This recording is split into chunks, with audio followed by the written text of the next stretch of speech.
de l'excitation. Bonjour, vous êtes policier, vous représentez le syndicat Alliance. C'est très difficile d'appliquer cette loi de contrôle d'identité pour la burqa sans risquer l'affrontement à chaque fois, Thierry Mazet, vous qui êtes sur le terrain.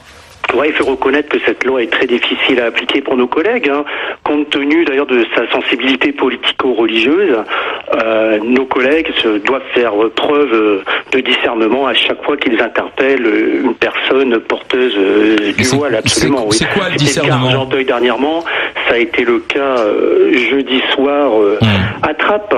Et là, je voudrais revenir très rapidement, d'ailleurs, sur ce que vous disiez. Il est vrai que deux poids, deux mesures. On a actuellement 4 personnes qui fort justement sont incarcérés en préventif à la prison de Bois d'Arcy, alors que parallèlement on a un individu qui a tenté d'étrangler un agent de la force publique jeudi soir et qui a été relâché, on ne sait pour quelle raison. Alors oui, nos collègues ne comprennent pas aujourd'hui cette décision. Est-ce qu'il y a de plus en plus comme ça d'affrontements ou de provocations vis-à-vis des policiers? Et puis dans l'autre cas, lors de ces contrôles à propos de la burqa, parce que dans l'autre cas on dit non, c'est pas nous, c'est les policiers qui nous provoquent lorsqu'ils viennent contrôler les femmes qui sont en burqa. Alors, Thierry Mazet.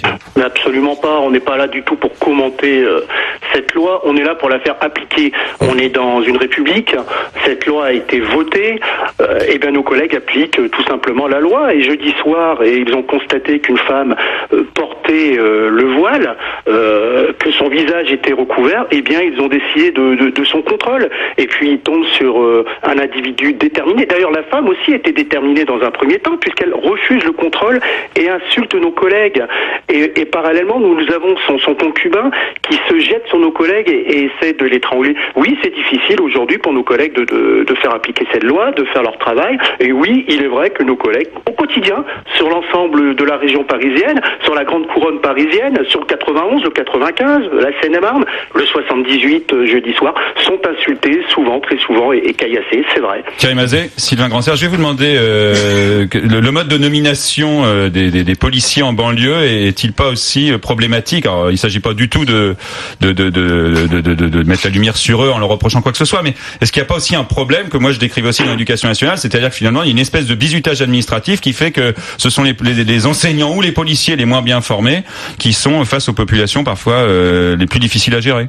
Non, on peut pas dire que nos collègues sont mal formés, ce n'est pas vrai. Le problème qui se pose... c'est des policiers qui parfois disent, excusez-moi Thierry Mazet, parfois ce sont vos collègues qui disent ça. Et attrape, donc c'est pas du tout une question de jeunesse, c'est aussi beaucoup une question d'effectifs. Vous savez, le département du 78 a perdu énormément d'effectifs ces dernières années, comme le ressort du SGAP de Versailles, où on est à plus de 1000, à moins 1000 fonctionnaires en 10 ans, c'est énorme. C'est pas un problème là de jeunesse, nos collègues ont été bien formés, ils font preuve de professionnalisme et de discernement. C'est peut-être parfois un problème d'encadrement, puisqu'il manque de l'encadrement sur ces départements. C'est vrai, mais en aucun cas Monsieur Mazet, Monsieur Mazet, j'ai une question, Franck Tanguy, j'ai une question à vous poser parce qu'on s'étonnait, je pense que vous l'avez entendu quand vous attendiez de passer à l'antenne, on s'étonnait du faible nombre de personnes arrêtées, alors que manifestement il y avait au minimum 400 émeutiers, que certains ont essayé d'écraser des policiers avec une voiture. On se demande si la police reçoit des consignes pour finalement être très modérée dans le nombre d'arrestations, ou vous n'avez pas assez de moyens. C'est difficile. Comment ça se fait qu'il n'y en ait que 4 et puis dans ce genre d'émeute, c'était très compliqué, puisque et vendredi soir et samedi soir, au-delà du rassemblement de 400 personnes devant le commissariat, par la suite, ce sont des petits groupes bien organisés qui se sont formés ici et là et qui ont mis le feu à des poubelles et qui ont lancé des cocktails Molotov, des mortiers sur nos collègues. Donc c'était très compliqué parce que c'était des petits groupes éclatés ici et là et nos collègues ne sont pas tombés dans le piège justement. Ne sont pas tombés dans le piège de partir à quelques-uns ici et là. Oui, non, ils ont préféré rester groupés, défendre déjà le commissariat, parce qu'il faut quand même pas oublier, c'est un commissariat. C'était ça la priorité. Un bâtiment de l'État qui a été assiégé et ça c'est très grave. Attendez, monsieur William Golnadel au micro. Oui. Vous avez eu des syndicats de policiers de CRS qui, en ce qui concerne les manifestations contre le mariage pour tous, ont protesté contre le zèle intempestif, justement, du ministère, de la préfecture ou du ministère pour arrêter en masse des manifestants pacifiques. Est-ce que vous n'êtes pas frappé quand même par ce contraste entre l'arrestation en masse de manifestants pacifiques d'un côté et le fait qu'on n'arrête que 4 individus violents parmi de nombreux de l'autre? Ça vous frappe pas, ça? Il y a des consignes. Non, pas du tout. C'était pas du tout le même contexte. Je pense que des collègues qui étaient présents à vous, des collègues journalistes, pourront vous en parler. C'est pas du tout le même contexte.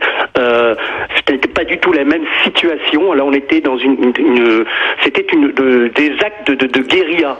Autrement dit, c'est la prime. Autrement dit, c'est la prime à la radicalité. Lorsque vous êtes violent, vous arrêtez pas.